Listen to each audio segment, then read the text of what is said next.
Hello and welcome to Catholic Mom Hangout. I am Allison Gingras and I am on reconcile2you.com and on Facebook. Today I wanted to talk to you about the autumn reset. I call it the autumn reset. I don't think there's been a time in my life that I have needed an autumn reset more than now. I didn't know I liked routine until I had none. I didn't know how badly I needed routine until I didn't have one. So I just wanted to go over real quick, just a few things that for years, good morning, Laura. For years that I've been doing, I actually started in college using an academic calendar and just kind of stayed with it. So my July is really my January, and I do New Year's resolutions like most people, but I find that those didn't stick as well as my resolutions for the fall, my autumn ones. I feel maybe it's because in January, I'm sorry, I'm coming off a season of just harriedness, and I need to just chill, and I don't have the energy to start something new or try to reorganize my life. I just want to, veg and just be winter. And I live in New England, so I just want to be huddled in somewhere. But in the fall, I have just come through the summer where I do have that time to kind of relax, reset. I'm not the only one that has that August restart calendar. That's awesome. I really I find like after this kind of the change of routine, my daughter is special needs, she's deaf, so she's only off from school for August. So this time has become like no routine, not getting up early, all of that stuff that making sure lunches and all of that stuff, you don't have to worry about it. So I think maybe that's why September, end of August is just easier for me to do this kind of reset. But there's a couple of things that I kind of look to is when I'm kind of deciding on my reset. And I think the bottom line is that we have to really take care of ourselves as mothers, as women. We're such caretakers, nurturers, but we can't give. I was going to be so cliche. We can't give what we don't have. And that is true for everything. And getting overcommitted, oh my goodness. I love, Laura, that you're talking about the yes or no to commitments. What I do in August as part of my kind of reset is I make a list of all my commitments and I really pray over them. What ones need to keep doing? Which ones does God want me doing? And which ones do I want to do? Like, which ones am I just kind of holding to because I've always done them? Or kind of, I do have a little bit of pride and nobody will do this as well as I do. So I better keep doing it. I once won Volunteer of the Year for our school system.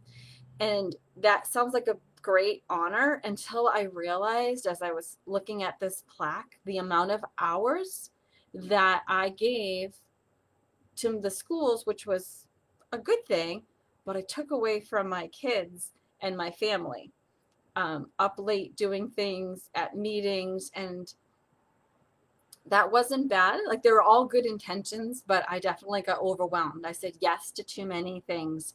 And so to take that time as part of your autumn reset and to kind of list out what are my commitments at church, at home, in the schools, in my community, like what work, all the different places. Because my daughter's deaf, I'm going to sign to you. Here's the sign for list.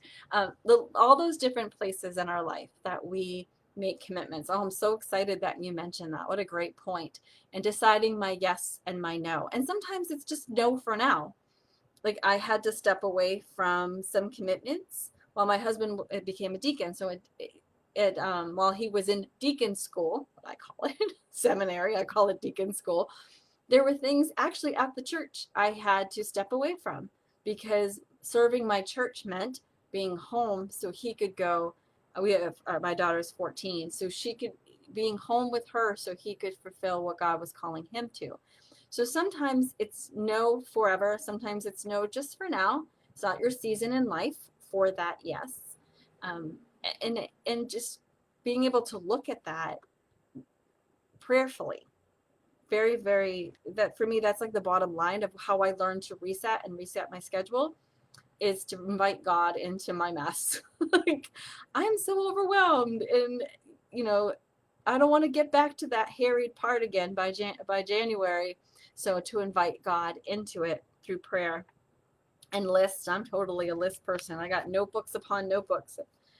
And some of the places I look for, like regaining a little bit of control in my house, um, kind of reorganizing things.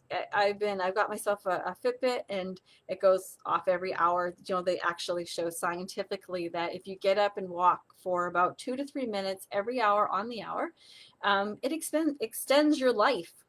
Well, that doesn't seem too hard to do, but what it's done for me is I'm just walking around the house. I'm like, oh, that's kind of a messy place, and that's kind of disorganized.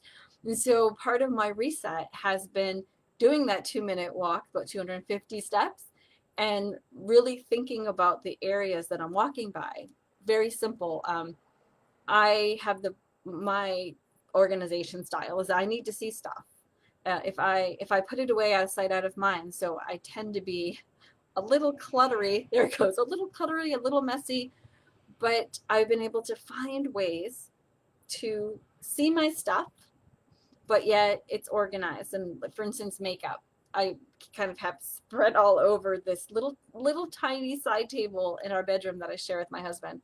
And I just found this bamboo holder today that has all these little locations, so it's contained, but I can see it. And that little bit of order makes my morning go quicker. That little bit of order helps set up my routine. Same thing with papers, books I need to read. Like I usually have a pile even bigger than this falling over. I love to read. I get to review books. I'm an author myself. There's always books around me, but I usually have them falling all over the place. So I bought these little simple holders. You can see like those little, and I just have books sticking in them. So simple things. So what's been a part of your reset is looking at your household, looking around your environment. How can I make this work better for me so that it's not taking up my time and overwhelming me?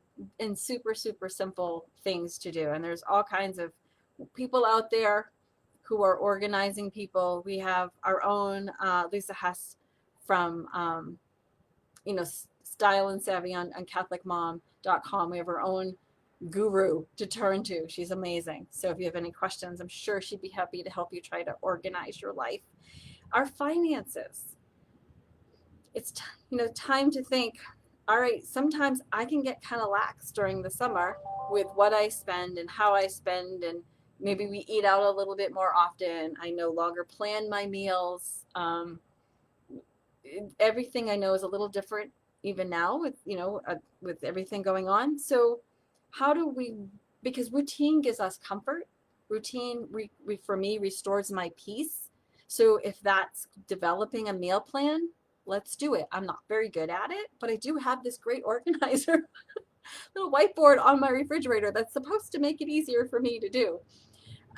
But just even if you just do it once in a while or a few of your meals, there's an actual thing called decision fatigue, and you can get tired of making decisions. Do you ever sit down for dinner, or it's like almost dinner time and your family's like, what's to eat? And you're like, I don't want to decide. I don't care. I don't want to do it anymore. It's literally this part of our brain that goes into decision fatigue. And so having a meal plan helps you kind of overcome that fatigue that you just know. All right. So my busiest days are whatever it is for you. Say Tuesday and Thursday. Let's plan just those days.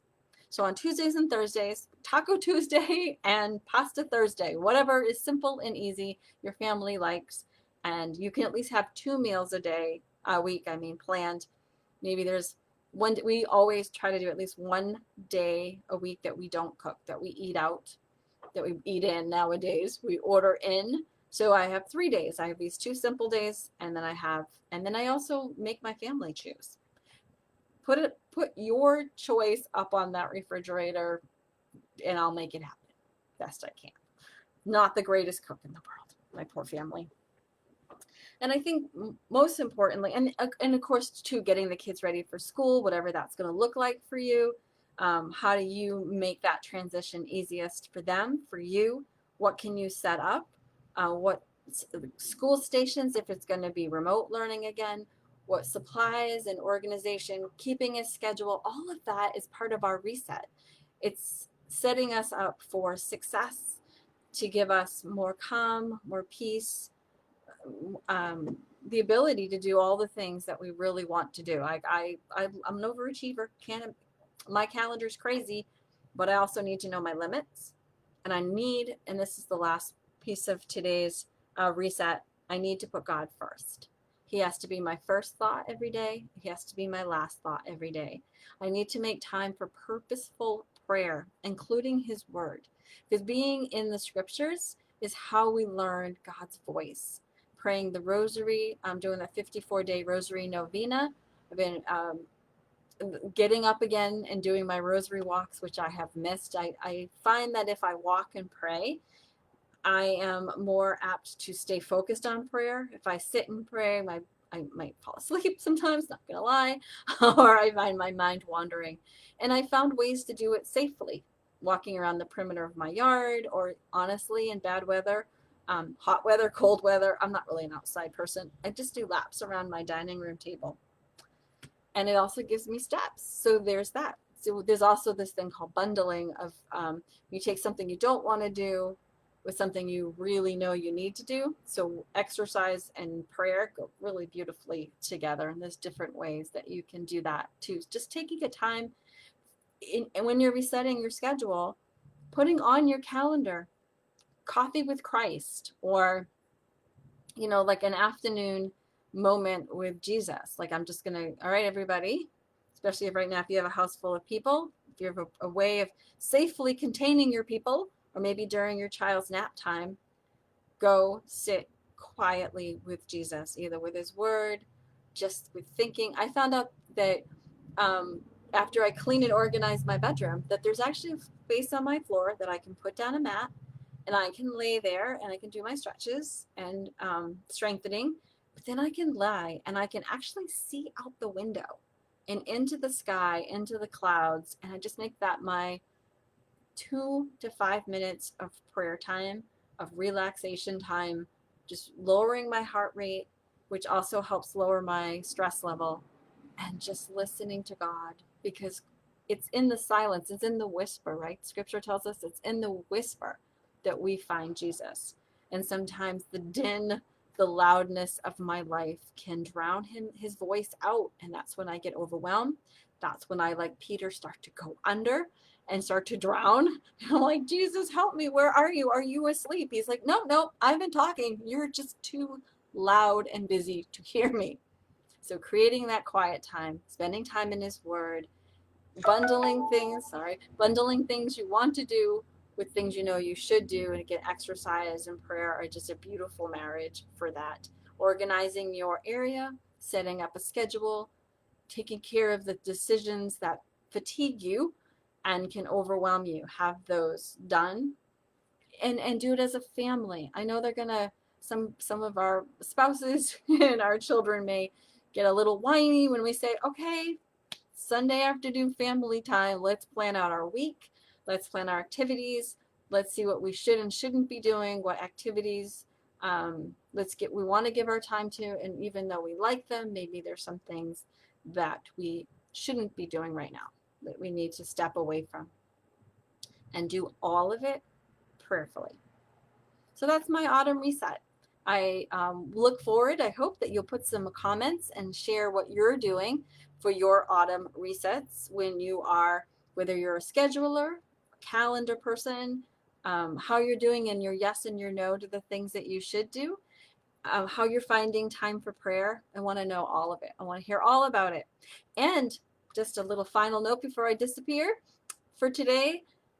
Thursdays are now Small Success Thursdays. We're doing it primarily over on Instagram. I'm so honored to bring that beautiful feature back to life. We're going to be posting it here as well. And part of your reset maybe is looking at 3 little things that you are able to succeed at each and every week. You can celebrate the big ones too, but sometimes I think we just need to see that we are more successful in our lives as wives, mothers, employees, daughters of the great almighty than we think we are. So Small Success Thursday, it's a hashtag CM Small Success, and I hope you will share them with us. God bless and thank you for spending this time with me today.